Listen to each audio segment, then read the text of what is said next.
안녕하세요. 조명 발표를 맡은 이서연입니다. 발표 시작하겠습니다.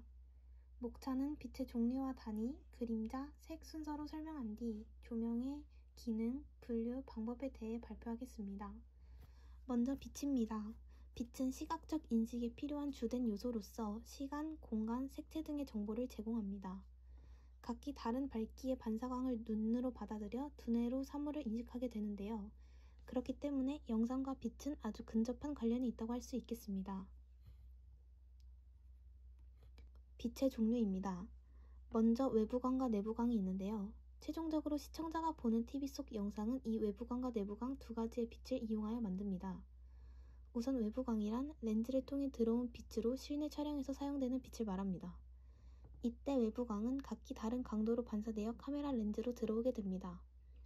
내부광은 화면에 영상이 보이도록 하는 전자적 에너지를 말합니다.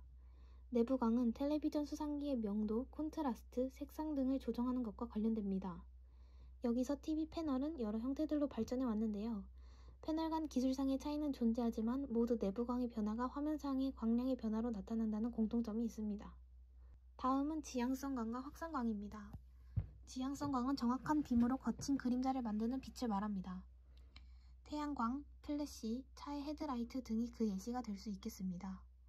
그렇기 때문에 지향성광은 일정 부분만을 비추고자 할 때 사용합니다. 확산광은 지향성광과 달리 빛을 확산시켜주는 물체를 통과하여 나오거나 여러 물체에 복합적으로 반사되어 흩어지는 빛을 말합니다. 그렇기 때문에 부드럽고 연한 그림자를 만들어 분위기 묘사에 이용할 수 있습니다. 마지막 자연광과 인공광입니다. 자연광은 가장 자연스럽고 강한 광선이며 구하기 쉽다는 경제적 장점도 있습니다. 또한 가장 아름다운 광선이기도 합니다. 조명을 비추지 않는 것이 조명이다와 같은 역설적 방식으로 촬영하는 것입니다. 이에 비해 인공광은 자연광만으로 촬영할 수 없을 때 이용하는 조명입니다. 자연광이 사실적이고 객관적이라면 인공광은 인위적이고 주관적인 성질을 갖고 있습니다. 다음은 빛의 단위입니다. 먼저 광도란 빛의 세기를 나타내는 기본 단위로서 칸델라라는 단위를 사용합니다. 1칸델라는 대략 촛불 하나 정도의 밝기를 나타냅니다. 다음으로 조도는 어떤 물체에 빛이 닿아 밝게 비춰지는 정도를 뜻합니다.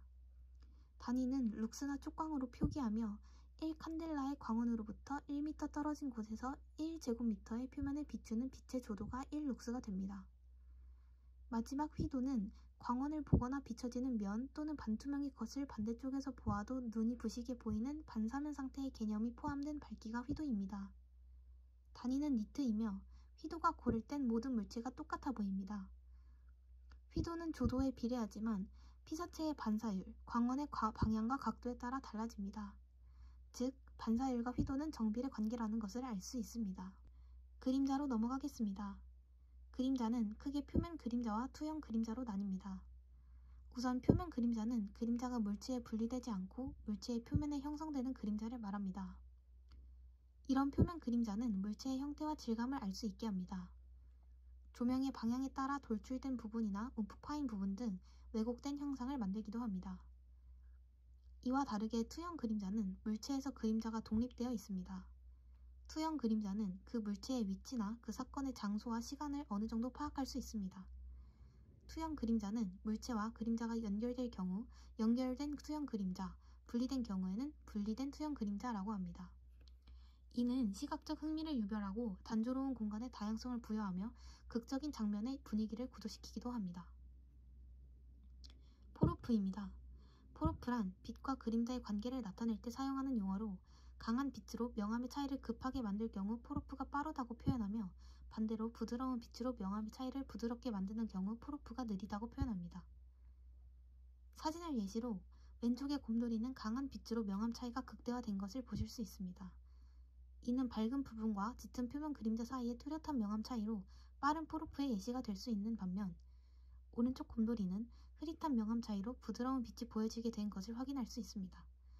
이는 느린 포로프의 예시 사진으로 빠른 포로프를 이용한 사진에 비해 부드러운 느낌을 연출할 수 있습니다. 다음은 색으로 넘어가겠습니다. 우선 색의 합성부터 알아볼 텐데요. 무수히 많은 색의 종류를 태양의 스펙트럼에 따라서 크게 빨주노초 파남보로 구별합니다. 이 중 RGB가 빛의 삼원색이 되고 이 빛의 삼원색을 같은 농도로 섞으면 백색이 됩니다. 이 삼원색을 가지고 원하는 색을 만드는 것을 색의 합성이라고 하는데요. 여기서 혼합 방법은 가색법과 감색법으로 나뉩니다. 우선 가색법은 빛의 삼원색을 거쳐 여러 가지 색을 만드는 것을 말합니다. R과 G가 겹치는 곳은 Y가 되고 B와 R이 겹치는 곳은 M, G와 B가 겹치는 곳은 C가 됩니다. 이런 식으로 빛의 삼원색을 겹쳐 여러 색을 구현하는 것이 가색법입니다. 가색법이 빛의 삼원색을 합하여 백색광을 만드는 것이라면 반대로 감색법은 백색광에서 특정 색을 빼냄으로써 원하는 색을 만드는 것입니다. 감색법에서는 빛의 삼원색과 보색을 이루는 YCM을 감색법의 삼원색으로 사용합니다. 즉, 감색법의 삼원색인 YCM 필터를 백색광 앞에 놓고 광원을 보았을 때 얻어지는 색이 감색법으로 얻어지는 색인 것입니다. 색의 3요소는 색상, 명도, 채도로 색상은 색의 종류, 명도는 색의 밝고 어두운 정도, 채도는 색의 선명도를 의미합니다. 다음은 색 온도, 화이트 밸런스입니다. 색 온도는 광원으로부터 방사하는 빛의 색을 온도로서 표시한 것으로 광원 자체의 온도가 아닌 흑체라고 하는 가상물체의 온도를 표시한 것입니다. 광원으로부터의 빛의 색과 흑체로부터의 빛의 색이 같을 경우 그 흑체의 온도를 그 광원의 색 온도라고 합니다. 색 온도는 밝기와 직접적 연관은 없으며 켈빈 온도로 나타내는데 켈빈 온도는 마이너스 273도를 기준점으로 하여 숫자로 나타낸 것이므로 일상에서 사용하는 섭씨 온도에 273도를 더하면 켈빈 온도가 됩니다. 화이트 밸런스는 이상적인 흰색을 찾기 위해 카메라를 조정하는 것을 말합니다. 인간의 눈은 수능성이 있어 흰색을 흰색으로 인식하는 반면 카메라는 수능성이 없어 광원의 색 성분을 그대로 표현해 백열등과 형광등 아래의 흰색을 다르게 인식합니다. 이는 흰색으로 인식하기 위해 RGB 채널의 이득을 조정하는 것이 화이트 밸런스를 맞추는 것입니다. 화이트 밸런스를 맞추기 위해서는 우선 카메라의 화면을 흰색으로 가득 채웁니다. 그 다음 카메라에 있는 화이트 밸런스 스위치를 조작하여 화이트 밸런스를 맞춥니다. 한번 맞춘 이상 조건이 바뀌지 않는다면 다시 조정할 필요는 없지만 조건이 변하게 된다면 화면의 색이 푸른색 또는 붉은색으로 변하게 됩니다. 하지만 반대로 이러한 특성을 이용하여 붉게 또는 푸르게 조정된 화면으로 새벽과 같은 분위기를 연출하기도 합니다. 이때 주의해야 할 점은 사람의 피부색까지도 변하게 될 수 있기 때문에 주의하여 조정해야 하지만 그런 경우 기본 색 온도의 조명을 인물에게만 비춰주면 인물의 피부색이 변하는 것을 보완할 수 있습니다. 다음은 조명입니다. 조명의 기능은 크게 외적 환경을 표현하는 기능과 내적 환경을 표현하는 기능으로 나뉩니다. 먼저 외적 환경을 표현하는 기능에는 공간 기능, 촉감 기능, 시간 기능이 있는데요. 그중 공간 기능은 물체의 기본적인 형태와 위치를 알려주는 조명의 역할입니다. 보통 주 광원과 표면 그림자가 물체의 기본적 형태를 나타내고 투영 그림자가 물체의 위치를 나타내지만 때로는 투영 그림자도 물체의 형태를 짐작할 수 있게 해주는 경우도 있습니다.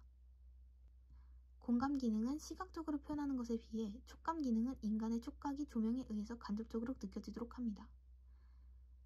예시로 지향성 조명으로 주름진 천의 표면을 비추면 주름이 두드러지지만 확산 조명으로 비추면 평면적으로 보이게 됩니다. 시간 기능은 빛과 그림자를 조절하여 시간이나 계절을 표현하는 것을 말합니다. 조명을 조절하여 낮과 밤의 분위기를 연출하고 세세하게는 몇 시인지, 이른 아침과 늦은 오후를 표현하기도 합니다. 다음은 내적 환경을 표현하는 조명의 기능입니다. 조명은 물체의 형태, 질감, 위치, 시간 등 외적 환경뿐 아니라 내적 환경인 감정과 정서까지도 표현할 수 있는 심리적 기능을 가지고 있습니다. 조명의 심리적 효과는 빛의 톤과 관련이 있는데 그 4가지를 설명드리겠습니다. 우선 로키는 안부가 많은 영상으로 예를 들어 화면 중앙 일부를 밝게 하고 나머지 부분을 어둡게 꾸민 무대나 밤 장면에 이용되어 신비, 장엄, 범죄, 악과 같은 심리적 효과를 만듭니다. 다음 하이키는 화면 대부분의 면적을 고명도가 차지한 경우로 화면의 일부분만을 어둡게 남겨놓고 대부분 밝게 비추는 조명입니다. 이는 TV의 표현에 적합하지만 고명도의 피사체만으로 화면을 구성할 경우 입체감이 부족하여 밋밋한 화면이 되기 쉽기 때문에 적절하게 그림자 등을 배치하는 것이 좋습니다. 플랫키는 화면 대부분 면적을 중간 명도로 차지하는 경우를 말합니다. 일부 부분만을 고명도나 저명도로 남겨두고 나머지는 중간 밝기로 한 조명입니다. 이런 조명의 목적은 평면적이고 정적인 이미지를 만들기 위함이며 조명에 의한 심리적 암시 효과를 기대하긴 어려운 일반적인 조명입니다. 마지막 미디엄 키는 고명도부, 중간부, 저명도부의 면적 비율이 고르게 분포되어 있는 기본 화면을 말합니다. 대부분 삼각 조명을 사용할 때 나타나는 화면이며 안정, 건실, 보수, 자연과 같은 심리적 효과를 불러일으킵니다. 다음은 조명의 분류입니다. 우선 조명의 입사 방향에 의한 분류로 평면의 조명 배치는 이렇게 5가지가 있습니다. 피사체를 향하여 정면으로 비추는 광선인 정면광, 카메라 좌우측에서 피사체를 향해 45도 각도에서 비추는 사광, 카메라의 왼쪽 오른쪽에서 90도 정도로 피사체를 비추는 측면광, 피사체 뒤쪽에서 좌우로 비치는 반역광, 마지막으로 피사체 뒤쪽에서 비추는 역광이 있습니다. 다음은 높이의 조명 배치입니다. 피사체의 경사 전방 카메라 방향을 중심으로 45도 정도의 각도에서 비추는 플레인 조명, 피사체의 맨 위에서 비추는 톱 조명, 카메라 방향과 거의 같은 각도의 전면에서 피사체를 비추는 아이레벨 조명, 카메라 방향과 방향은 같대 아래 각도에서 비추는 언더 조명, 마지막으로 카메라 방향을 연장한 위치에 피사체의 뒤쪽에서 빛을 비추는 리어 조명이 있습니다. 조명은 광원의 지향성에 따라서도 분류할 수 있는데요. 크게 스포트라이트와 플러드라이트로 분류됩니다. 스포트라이트는 지향성 조명으로 일정한 부분에만 조명을 비추어 강하고 짙은 그림자를 만들어낸다는 특징이 있습니다. 광원에서 나오는 빛은 반사경과 렌즈로 집광하여 한 방향으로 강한 빛을 빔을 보내게 되는 것입니다. 이에 비해 플러드라이트는 비지향성 확산광을 만들어 넓은 부분에 빛을 분산시킵니다. 이는 부드러운 그림자를 만들기에 탁월하며 일부 플러드라이트는 포르프가 극단적으로 느려 그림자가 거의 형성되지 않는 것처럼 느껴지기도 합니다. 마지막으로 조명을 용도에 따라서도 분류할 수 있습니다. 먼저 키라이트는 인물이 중심이 되는 피사체를 비추는 주 조명으로 주광이라고도 합니다.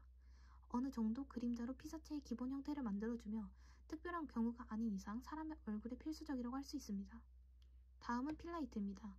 필라이트는 키라이트로 생긴 그림자를 부드럽게 보강하기 위한 조명으로 보조광이라고 부릅니다. 필라이트 조명의 밝기는 키라이트의 2분의 1이 적당하며 키라이트의 반대 방향에서 살짝 낮게 비추는 것이 이상적입니다. 백라이트는 피사체의 뒤에서 비추는 조명으로 인물의 윤곽을 확실하게 하여 입체감을 줄 수 있는 조명입니다. 이 외에도 피사체의 배경이 되는 부분에 비추는 백그라운드 라이트와 인물 배경을 포함한 장면 전체를 균일하게 비추어 그림자가 나오지 않는 확산 조명의 베이스 라이트, 세트나 나무 등의 강조를 주기 위한 터치 라이트, 피사체의 눈만을 더 밝게 비추는 아이라이트, 마지막으로 역광과 비슷한 역할을 하며 피사체를 배경으로부터 차내는 역할을 하는 키커 라이트 등이 있습니다. 조명의 방법입니다. 주광, 보조광, 역광을 사용하여 조명하는 것을 3점 조명이라고 하는데 경우에 따라서 하나의 조명기가 3점 조명의 요소들 중 2가지 기능을 하기도 합니다. 이때 이것을 다기능 조명이라고 합니다. 다음은 반사조명과 확산광인데요. 조명기를 설치하는 수고를 덜기 위해서 천장이나 벽을 통해 빛을 장면들 안으로 반사시키는 것이 반사조명입니다. 이는 빛을 확산시켜 전체적으로 고른 빛을 만들어내며 천장이 흰색일 경우 이 효과가 더 올라갑니다. 카메오 조명입니다. 이는 포르프가 빠르고 명암비가 큰 로키 조명인 명암 대비 조명 중 하나입니다. 카메오 조명은 배경을 거의 어둡게 하고 피사체만을 조명하는 것이며 빠른 포르프로 뚜렷한 투영 그림자를 만든다는 특징이 있습니다. 다음 렘브란트 조명은 반역광에 가까운 광선을 주광선으로 하여 입체광을 살린 조명입니다. 카메오 조명과 비교하면 더 부드러운 느낌이 강하고 인물과 배경이 분리된다는 특징이 있겠습니다. 실루엣 조명은 배경만 조명하고 인물은 조명하지 않는 것입니다. 이 방식은 평면 대비 조명 방식과 평면 조명 방식 2가지 모두 가지고 있는 조명입니다. 로맨틱한 분위기를 연출하고자 할 때 효과적인 조명입니다. 마지막 평면 조명입니다. 이 조명은 하이키로 처리하여 보기가 쉽고 화면 전체를 고르게 조명합니다. 연속적인 연기에 가장 적합하며 다양한 각도에서 자유롭게 촬영할 수 있다는 점이 특징입니다. 또한 노이즈가 발생할 위험이 적으므로 TV 카메라에서 선호하는 조명이기도 합니다. 이상 발표를 마치도록 하겠습니다. 감사합니다.